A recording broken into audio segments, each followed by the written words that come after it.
Alright, coastal meet, or not meet anymore, it is the afternoon. So, we'll have Nathan and Devon come on down, piano namas.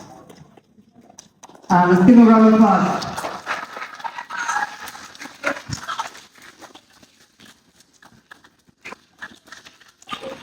So we have Nathan here. Nathan Silk is the director. He actually directed and did all the film work. So, and then Devon McIntyre as well. Lifelong friends. You've known each other since elementary school, middle school.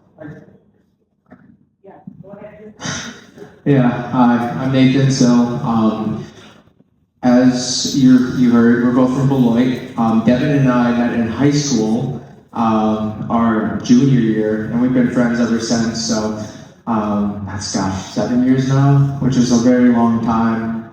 I went to Beloit College, and that's where I got into psychology. Did not realize I'd be making a film though with that degree, which is something that's really cool. When I was your guys' age, I was just a very quiet kid, didn't know what I really wanted to do in life. I got into a few fights and was always in and out of detention. So going into high school, I felt very isolated and alone. And what you're gonna see in the movie is how my peer relationships with Devon and our other friends and parkour. Do any of you guys know what parkour is? Okay. Yes.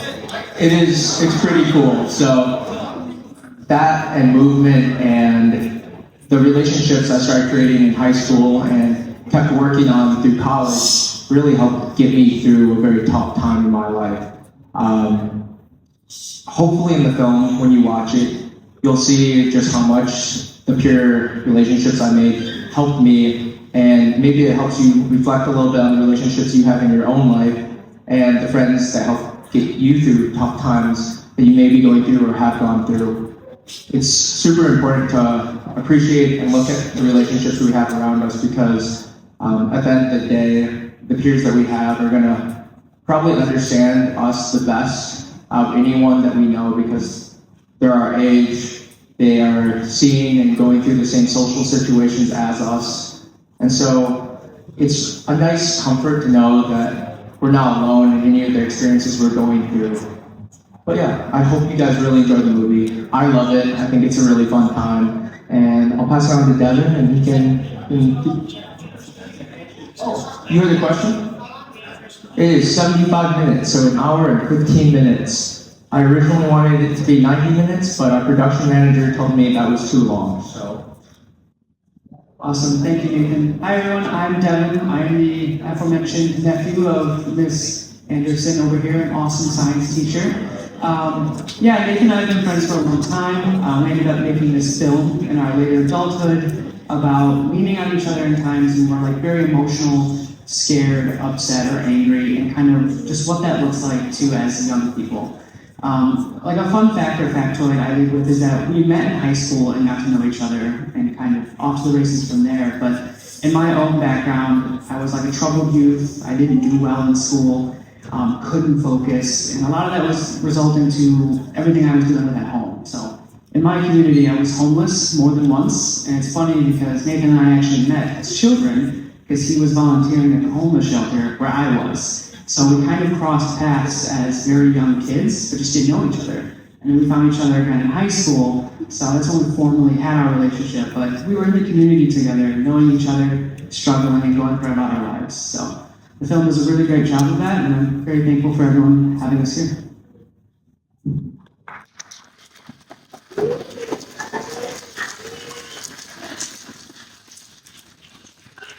So the film is called Afterglow. And can you describe a little bit about what you expect from these guys to kind of, as they watch it, what do you kind of want them to engage with? What kinds of things do you want them to maybe think about? Every one of us know and want you guys to like really do your best to pay attention, okay? So that's what we expect you guys to do. It's 75 minutes, it's kind of a long time, but if you have to go to the bathroom, just ask an adult near you, okay? Be mindful of the people next to you, and lock in and listen, okay? But what do you want them to pay attention to? What do you want them to look for?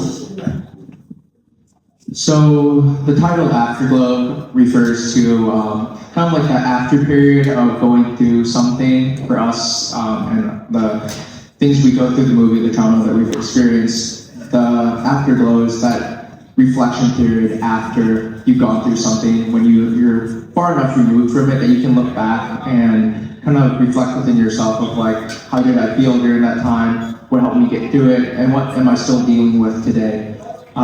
When you guys watch the film, I think it's kind of that same experience of maybe looking at the stories, even though it's us, seeing yourself in those stories and maybe asking yourself like, what do I relate with within the lives of these people jumping on buildings, and just seeing like, when you're watching the film, what do you connect with within yourself, and see if you can see yourself in any of the stories. I'm sure when you're watching it, there are things that you'll relate to, or there's things that maybe you're going through right now. But yeah, that would be what I would say. I would love to hear from after the film, just to see what people connected with. Definitely, it's a good idea to pay attention that as you see things, kind of what's kind of happening inside you as you watch it, right? Where you kind of feel some energy, maybe some tension, kind of what kind of sparks do you see inside yourself when you see the relationships or the connections or how the people on the screen. I think importantly is to watch like how they treat one another, especially when they're like emotionally down, when they're kind of sad or angry or just kind of lost, and then how does someone else, like a friend, come into that space and help kind of restore, support, what just happens there? What are they doing on the screen? I think that'd be a great thing to do. And if at any point you feel like, you know what, I just need to take a break, like Miss Kelly and I are available, where we can go process if needed. But very good points. So I think with that, we'll get started and watch the film. Things that don't actually have impact on their lives. If you can realize how many of the things that you fear that you don't need to, it's so liberating to realize that and just let go and actually like let it fully hit them, like what it means to like fully love someone, fully care for people.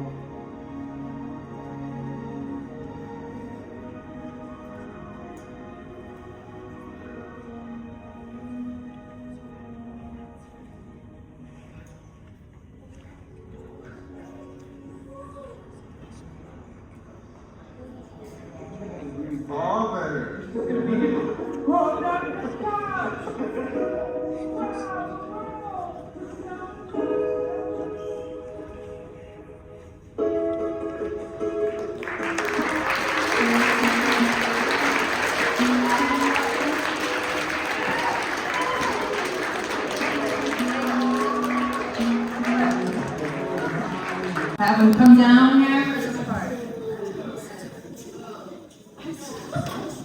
Well, hopefully you guys enjoyed the film.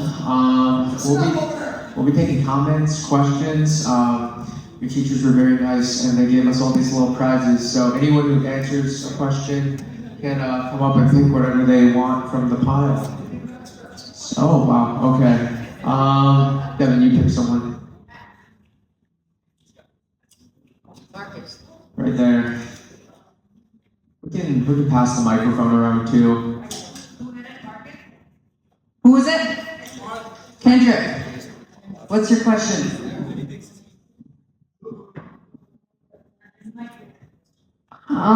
This tape making. How long did the film take to make?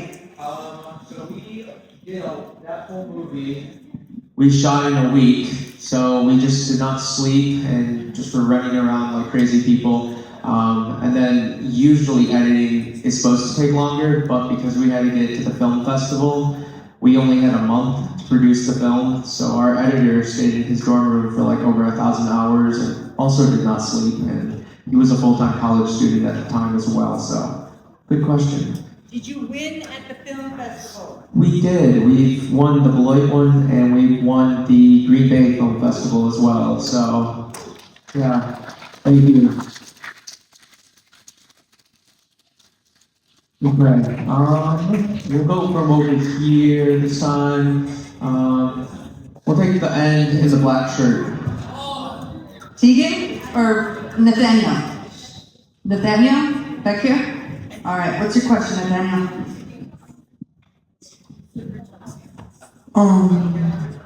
How hard was it to do the stunts? Yep, good question, Nathaniel. So for me, it was pretty tough to do the stunts for the film. I had just tore my ACL, MCL, and meniscus before we started the movie, so I actually couldn't do much in the film, movement-wise, which kind of was a bummer. But that's not the Devon though. I think mostly from a stunt perspective, I like heights. I kind of like that adrenaline fear response, so it was kind of natural. I will say the Fewest Nest in Madison, there was a really high cliff jump, higher than Menominee, the last one. That one was really scary, and that was a cliff jump. But most of the rooftop and scaling was pretty good. So, let's go over there. One of the girls over there. Menominee? All right, Menominee, what's your question? What is it? What is one of your worst injuries that you've gotten from a stunt? Well, my worst injury you saw in the movie, it was my back, but my one that I didn't love either is I was climbing up a building to do an Easter egg hunt because I thought, how fun would it be to do an Easter egg hunt on a rooftop? And the roof was a little bit wet, and I slipped and cut the 4 fingers off. They were all hanging off my hand, so I had to go to the ER and get them all sewn back on, which was kind of gnarly. Mine unfortunately has a lot to do with head injuries. I always land on my head really hard. In a thunderstorm, I have to do a backflip, and if we had no spotting, I totally smashed my head. So it's actually on the YouTube channel, but yeah. All right, let's do Greg in the middle here. Which one? Marcus? All right, let's do Marcus. I feel like I'm on the Price is Right show. All right. Are either of you still able to do a backflip? And if you can you demonstrate? Excellent.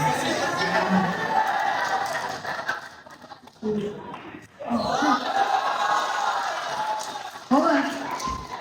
Wait, let's do that again. I'm gonna get a picture. Yay!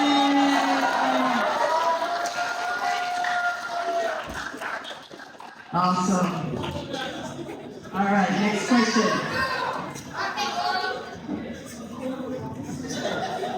Tegan? Right here, Tegan. Did you ever have trouble doing one of your stunts?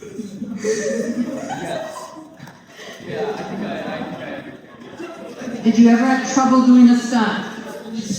Yes, so that's a really good question, and it brings up a really good thing about parkour. Even though there are injuries and there's risks that comes with the sport, a lot of the practice we do is to minimize injury, to make it safer. So we have a lot of trouble with a lot of moves. It doesn't just come naturally. We go to the gym a lot, we do outdoor training at very low height a lot of the time to make sure that when we do, more risky stuff, it does come easier and we don't have trouble or, stress when we get to the rooftops or on cliffs and stuff like that. Yeah, definitely. As you saw, Ben in the movie really struggled getting up on the rooftop. We kind of opened up with that first scaling rooftop. Those are really hard to do getting up places. Me personally, jumping and hitting ledges, my shins are like permanently indented from just smacking my shins all the time. So I never learned. So. Someone standing in the back. Say, what's Miss Beth's middle name? Did you take that? Alright. How long did it take you to like learn your sons? I can just yell so we don't scratch. Yeah. I think that I've been doing it on and off for 7 years, so. Some movement definitely comes a little bit easier. So I can, some movement I don't have to practice as much. But for overall, I've been training for about 7 years. So yeah. Right here, 7 years, Nathan he got me into it since day one, and I trained with him. I will say, if you give it like a solid year, 2 years of like good training, your body will start to naturally, instinctively pick up movement. Like even being by this ledge, I have like other instincts. It comes really quick. So let's do right here front row. Miss Antoinette. Did you enjoy making this film?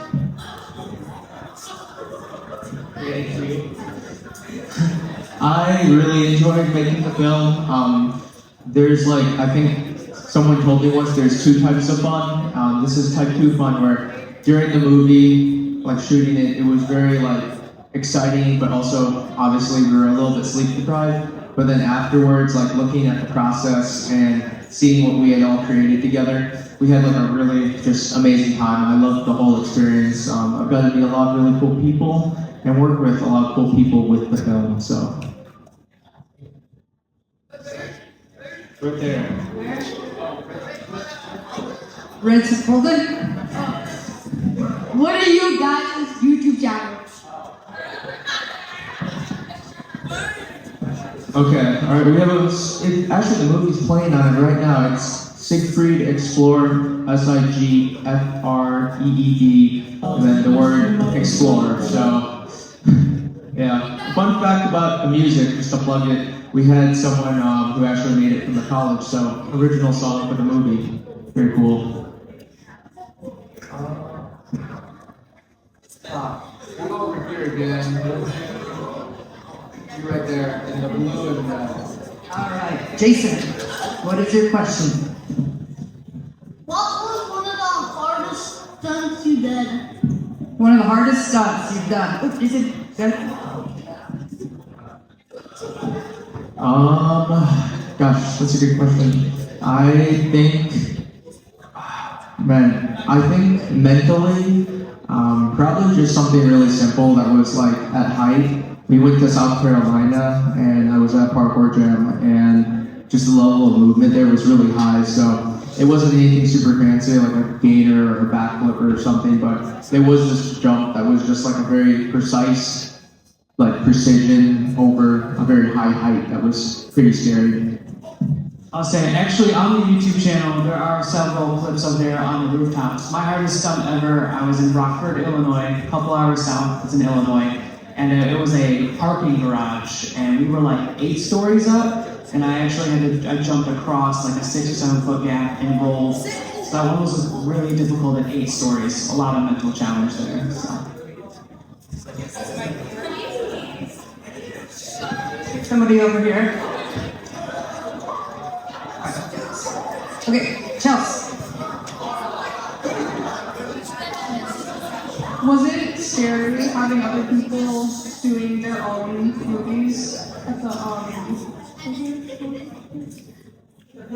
film festival? So was it scary maybe participating in the film festival and being vulnerable to submit your video and get judged by it and all of that? No, that's a really, really good question. I appreciate it. I definitely had heavy imposter syndrome going into the first film festival because I'm not a film major. All of us were new to the film world, and so when we submitted, we were actually showing with movies from on Amazon Prime, HBO Max. There were people that were from Hollywood there that were showing their films, and so it was just a really I think we all came into it pretty humble because we just didn't know anything about the industry.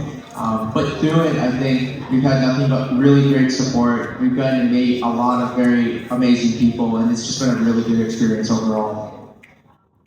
I would say I like to be open about this stuff, but it was very challenging and scary to show the whole community all of those things. We've had a lot of support overall. It's scary every time, especially it's in different venues. So definitely very scary, but worth it every bit.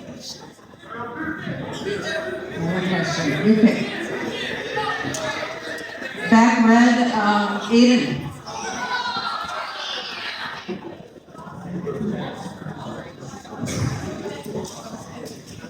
What's the closest that you guys came to death? Good question. Oh yeah, actually, good question, because in the group of us guys, I actually have a running toll of life debts where they have saved my life. So to say I'm the craziest one in that group that almost died all the time, I don't know if I could give myself that title, but Madeline Island, was it that, the film? Okay. During the film shooting, actually, my leg cramped up. He was a certified lifeguard, like his whole childhood, not exaggerating. Half the crew were certified lifeguards, and my leg cramps in like 20-foot water, and I was like going to drown. They had to pull me out. So that's just like seriously one time I almost died. The rooftop scene where Evan was kind of talking about how roofs are like not sketchy, and this one is. We were in Milwaukee once, and my foot went straight through a ceiling. And those buildings, you're not supposed to be there. They're not safe. Almost claimed my life. And there's a plethora of other things I'm sure you can find on the channel. Yeah, just to piggyback off Devin's last comment, definitely like, remember again, we've been training for 7 years. We don't condone going on rooftops. Definitely stay out. If you're gonna try parkour, try it on ground level, movement straight on ground level, and it's where we train 99% of the time. The 1% that we aren't is very far in between. We have about 4 more questions. Which one? Whoever's getting pointed at right there. I don't know. I think the middle one. Right here.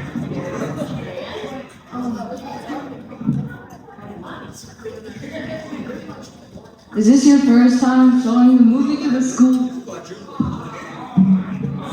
To a school or to any school? Yeah, any school. Is this the first time showing this with middle schoolers, high schoolers, college students? Well, actually, Ms. Anderson had a show to a group of students last year, which was amazing, which is how we got connected to come to this school. We've shown it for the college, but not officially through the college. The college had us do a few showings there, but this is definitely probably the biggest group of students we've ever had to come out. So you guys can give yourself a hand of applause for that. Well, of all the schools, you guys are my favorite group so far, so that's cool.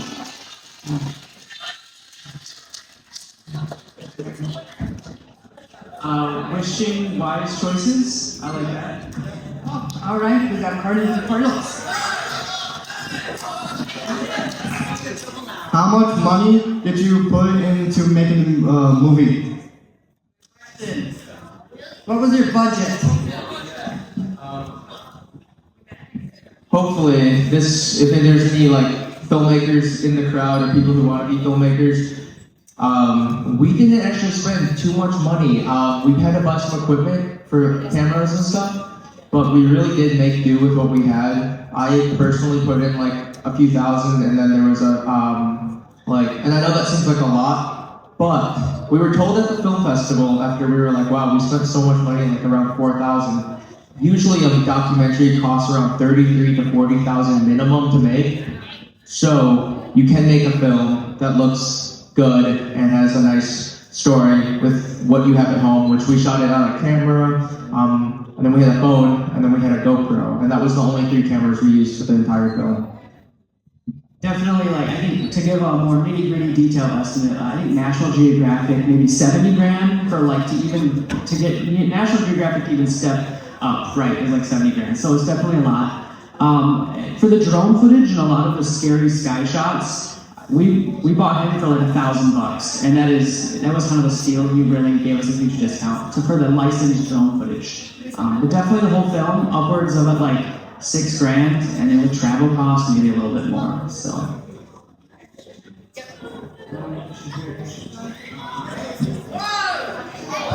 Light blue pen, Trissa. Did you guys ever take a break? Did you ever take a break from filming?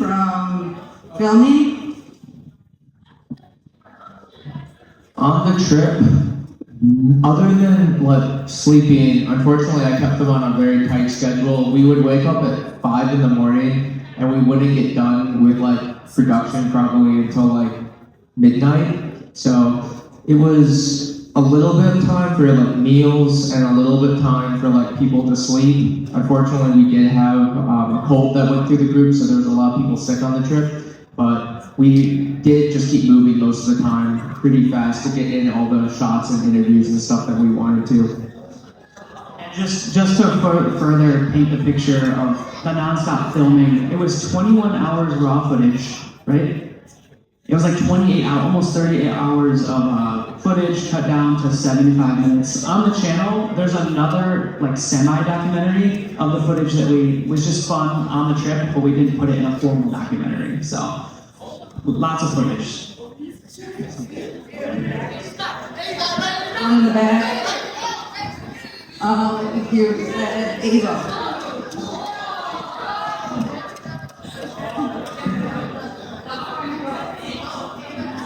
If you guys had another project, what would it be? And how long does it take you guys to plan a project? Okay, what was the first one? If you guys had another project, what would it be? And then how long does it plan to prepare for the project? So a two-part question. You're gonna have to share it.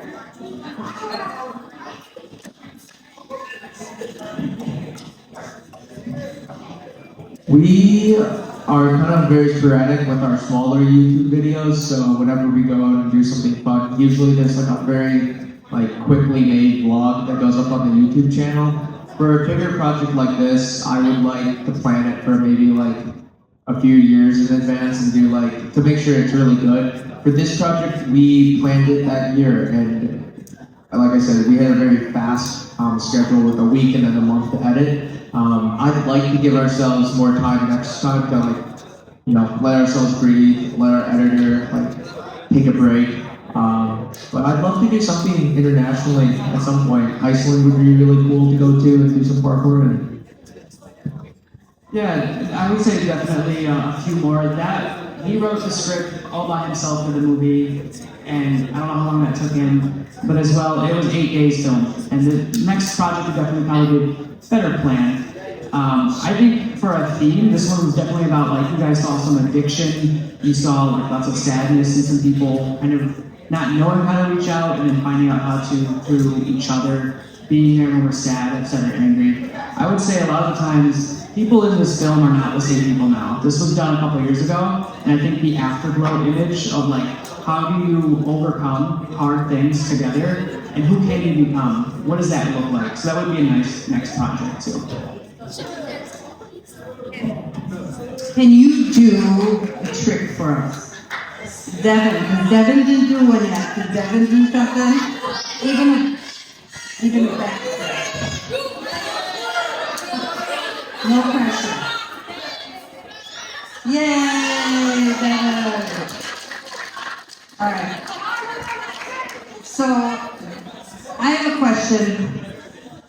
In the film, and I know we've talked about this here at school, in some of their classes, your sister, the one with the dreads, talked, we have a word that we used here at school, intergenerational trauma.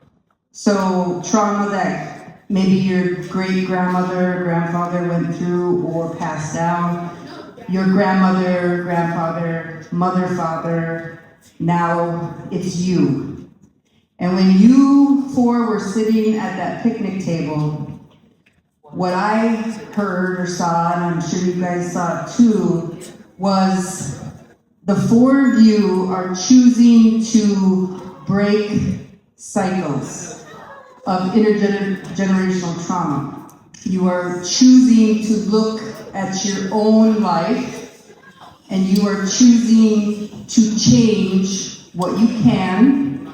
Sounds like you guys are choosing sobriety, sober living. You are raising, your sister is raising her daughters in a very different environment. And these would be Miss Anderson's nieces and nephews. So, great. So he's my nephew, He's your nephew. and the little girls, those are my great, So, Miss Anderson, this is my sister. your sister. So, the woman you saw, Painted lady, some of the Yes. girls, yes, it's my sister. so is your sister. And so in 3 generations, you are seeing Miss Anderson has chose to break cycles in her own life. Her nephew and nieces are choosing to break those cycles, and now the great nieces are not living in that type of environment. So that's an amazing example of what it looks like to break those cycles. Can you share with us what else you're doing to support yourself? Like a lot of kids here, they have some good family members to talk to. There's some really good teachers to talk to. Some go to counseling. They have Miss Kelly, myself. They have their resources. What else did you do, maybe in middle school, high school, now, to normalize your support system? Yeah, I would say definitely like counseling and talking to someone. The peer support relationship is number one. I'm in counseling to this day, a couple of years now, will be, for a few more years, maybe forever, and that's okay. I need that help, and I'm going to continue to do that. I think even at a younger age, lots of movement helps me process things. Moving around, going for a walk, like looking at the trees, looking at the sky, calmed me down, helped me kind of narrow in on what I was feeling. I also think creativity then and now for me, creating art and writing stories shows us a lot about what we're thinking and what we're feeling. Just like putting something down on paper or maybe even drawing an image. It sounds simple, but it really is powerful and it moves a lot. I think brass tacks going down to anything, something is better than nothing, always. Always one foot in front of another. I would agree with Devin. I think it's a lot of simple things in life that sometimes help us work through very complicated problems. At the end of the day, the people around you, leaning on them and trusting each other to really make a difference in your lives is a big thing that has worked for us. Feeling alone and feeling isolated is something I think everyone goes through, especially when we're younger, because there's so much social pressure for us to fit in and try to understand what we're feeling. And again, like I said at the start, your peers will be the ones that understand that the best about you because they themselves are going through that right now. So if you're going through something hard, it might feel very scary to share that, but making sure to normalize sharing and normalize that it's okay to go through hard things, but it doesn't have to define us. It's a really big thing. Good. Miss Anderson, I'm going to kind of ask you a question. Is there anything you want to share with your nephew? I've watched them grow up and I've seen the trials they go through, and I'm very proud that they've been able to overcome. And it was very hard for me to see that. I feel very, lack of a better word, naked right now, because you guys have seen a peek into my life and some of the stuff that's gone down in my life. And I'm very proud to know that these guys can be positive role models and show people that you can make it through even when you have tough stuff, And you never know a person. Even when I look at you guys, I don't know what's happening in your life, I didn't always know what was happening in their life. But it's the stopping by and saying, hey, you guys got some food? Do you need something? You know, it's the looking out for each other and taking care of each other and taking the time to say I love you and to know that there's somebody else in this world that cares whether you live or die. Okay?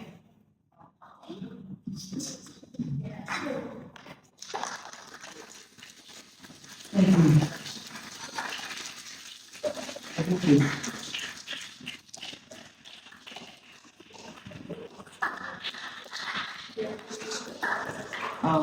Definitely. Thank you for being here for me, especially. In the beginning, I talked about being homeless several times. The importance of having like a family who will model healthy things for you and let you know that you are loved. Even very simple things like, do you need something? Good morning. Saying I love you to your family. Living with you for 9 months when I had no one. Like those very tough. Yeah, all those great things. And you just never know. I mean, I went through all of my schooling, like not pretending, but it was very normalized to struggle, and then I never knew how to reach out or talk to anyone. So you just never know what people are going through. So be kind and say good morning. It's a good start. Yeah, I second everything Devin said. I think a lot of the times it can feel like you're stuck in a loop where it feels like you're stuck in the darkness. And sometimes, it's hard to recognize when people want to help or are trying to help. It doesn't mean to stop trying to help each other. It's understanding that people will sit in that darkness with you, and eventually you both will get to that light on the other end of the tunnel. That is the important thing to focus on. It will end and it will get better. So, is there anything about, 5 more minutes? Yeah. What?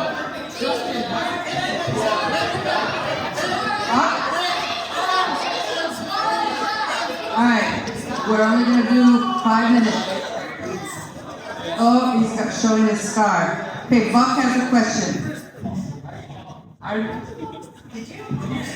Can you show us your scar on your back? Oh, there's Grandma Waukesha over there. Okay, there's the scar. It's a lot lighter. It's not as real as the best movie. We kind of grab and everything. All right, another question. Which color? Grayson.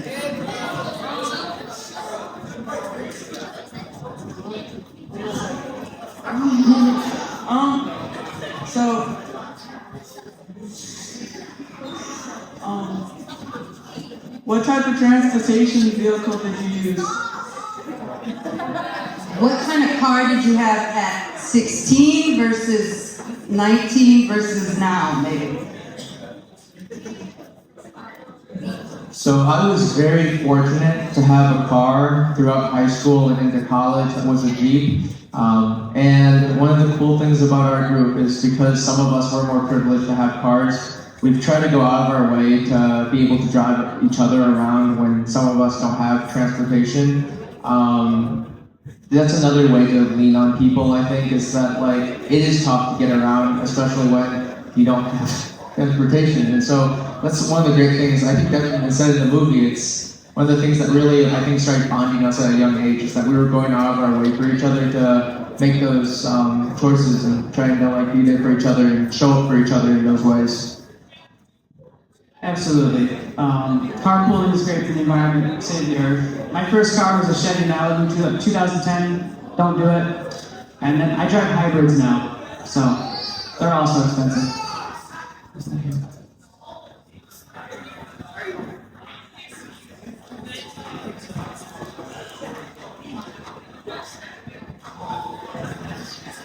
Where are your friends now? Oh, you should probably tell about it. Right. Where are they now?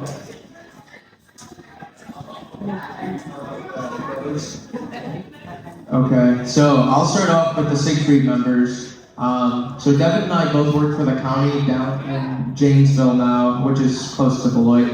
We're both in crisis intervention, so we we're in mental health emergency. Max is working in a pharmacy down at Walgreens. He's doing packing down there. Our friend Evan, he's on California. He does freelance web development, and he works for a few startups, which is really cool. Like, he's working with solar panels. He does coding. So if any of you guys are getting into coding and that, Evan is someone who's very, very good at it.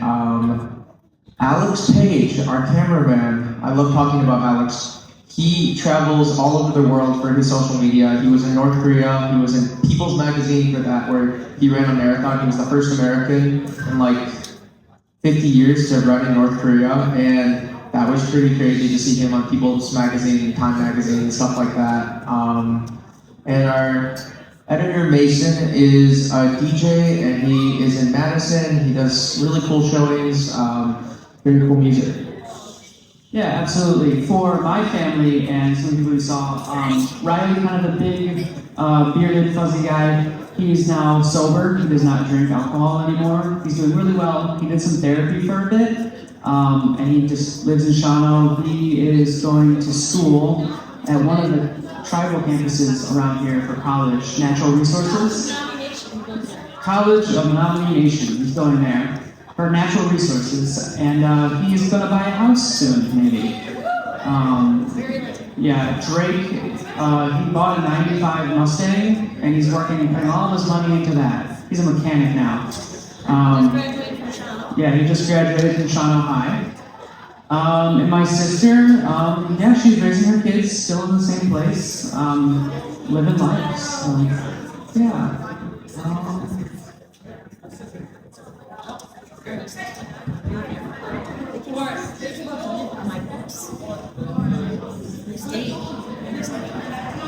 Can you still do a front flip?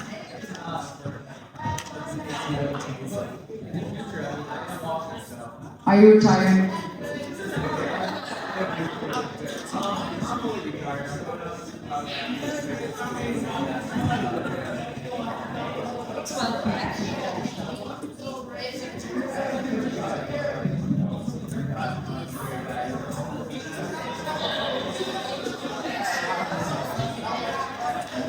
Okay.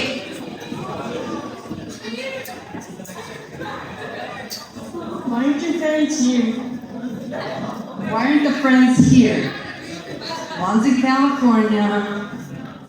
I promise it's not a sad reason. It's just everyone is working, and Devon and I requested off work very early, and they unfortunately have work. Oh, and Ben, I forgot to say Ben, he's working in Madison as a bioengineer, so. All right, one last question. Braylon, What was your first ever injury? your first ever. Yes, my first ever parkour injury was a sprained ankle. Not very fancy, but they did put me out for a month or two because it was a pretty bad sprained ankle. But yeah, unfortunately nothing very exciting. I have a pretty nasty shoulder twist.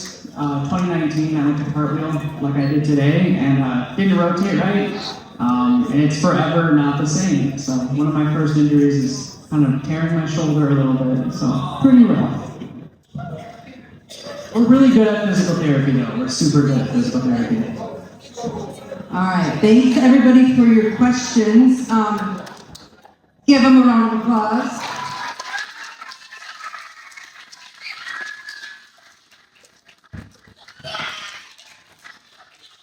Before they leave on their journey, we do have, remember we're good Menoms and we give gifts, right? So we have 2 shirts, we'll give you a shirt. But what is your best advice for middle school ages 11 through 14? Are grades important? Is coming to school important? Is showing up important? Respect important? What's important? I think something that I would have really liked to hear when I was your guys' age is that at the end of the day, I hope you guys all find something that you really, really love to do and you enjoy. Whether that be school or something else, learning, finding what really makes you happy and sticking with that. You can make a career out of anything, so make sure to do something that you love. I definitely have to agree. At this age of like 11 and on, paying attention to what kind of gives you joy, what you love, and following that is really important. If I had to build on that in any way, I mean, I know showing up is 90% of everything. I believe that for life. Kind of cliche, so I'll build on that. When you find something that you love and you continue to show up for it, find someone else to do it with. It really comes down to what's enjoyable, who's helped you, what do you care about, and then just remember that there's people who are the exact same way, and you can connect with them, and they will help you get further. Natural one, and let's give them another big round of applause. Thank you. Appreciate your word. So hopefully today, listen up, you guys took something away from this that you'll remember when times get tough maybe, and to rely on each other. So appreciate you both and the work you're doing. So we'll release 6th grade teachers and their students can go back to class for the last 15 minutes of the day. That's your end. Home, no, 7th hour. That was Chelsea, you're going to 7th hour. 7th graders, did you want to talk to them? Did you want to talk? I gave them their thing. Did you want to say anything to them? No. 7th graders, you can go back to your class carefully, walking over none. 8th grade.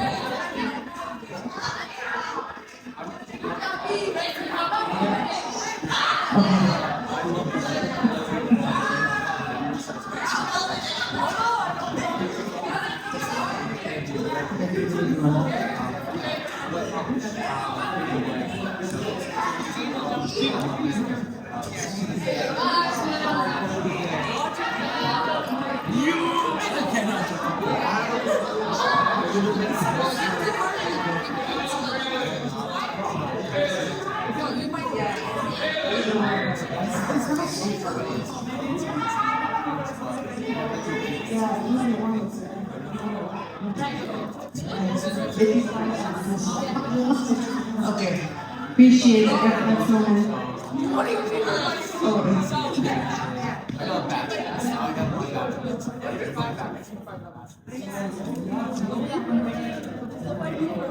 So like I said, our dogs are pretty simple. So you can do them yourself. We have our phone and we have to go. So you guys are starting to walk. All you need is a phone. You start it, throw it on YouTube, carry it off. It's a pretty fun thing to do. Yes, so 6th Grade Explorers is our original channel. There's the highlight movie. There's some fun videos. Look at us.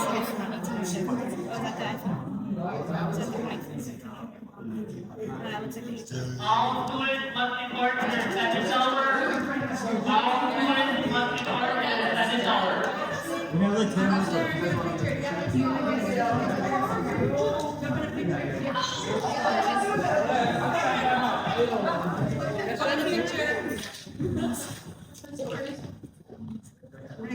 Ready? Jump in a picture. Anybody who wants to get in there? Jump in there. Ready? Put knees, that new. Hold on, one more. Oh, got it, Keegan. Okay, I got her. All right. Good deal. Thank you. That was pretty cool.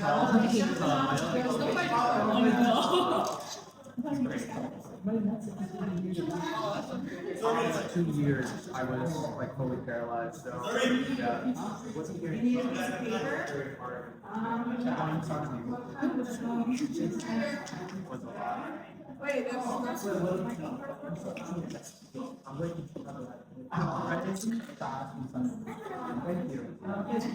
Yes, you can. Yes, you can. Oh, wow. Yes, give my friends now. Where do you want it?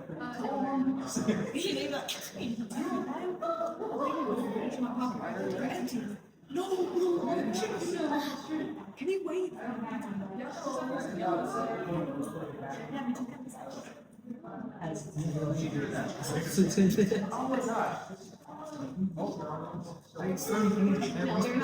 Stop lying. Stop lying.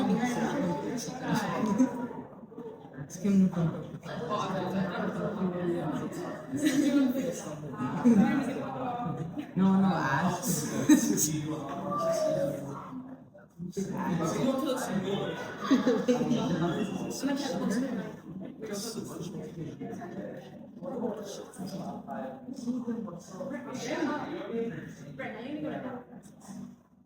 I was there.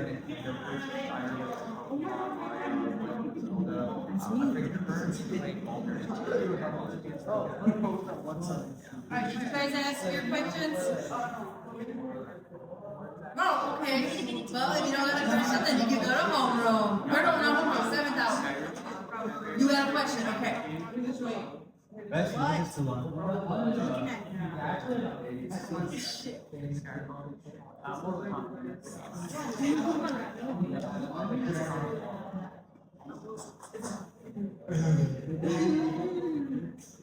Two shirts? Oh. Alright, good question, Keegan. Got her, did you get the signatures? I wish I could have You did? Oh, you didn't get sorry. If I had a shirt, I would have given it to you. You good? Sun check.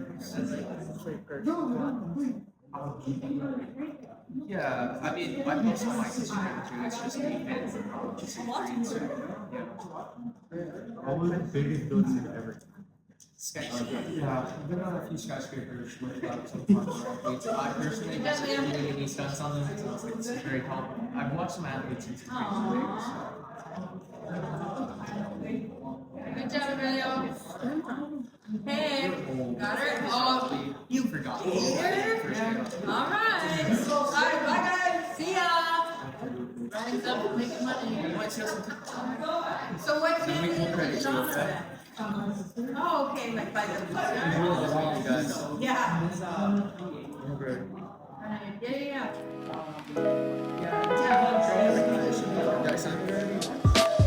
Love yourself. That's so cool. You got the picture though. Yeah, I got show the camera. Very nice. You should scan it and give me a copy because I would like a copy myself. And then